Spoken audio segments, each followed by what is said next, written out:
పైగా కలియుగంలో పుట్టడం మనం అదృష్టం. పాపాత్ములు అనుకోకండి. భాగవతంలో వ్యాసుడు చెబుతాడు, ఆయన స్నానం చేస్తూ గంగా నదిలో స్నానం చేసి బయటకు వచ్చాట.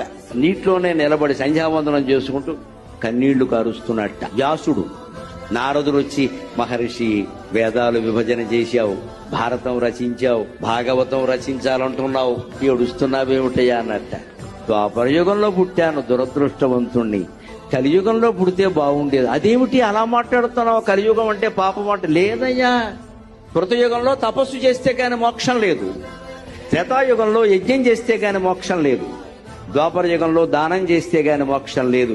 కేవలం భగవన్నామస్మరణతో మోక్షం పొందగలిగే అదృష్టం కలికాలంలో పుట్టిన మనకి.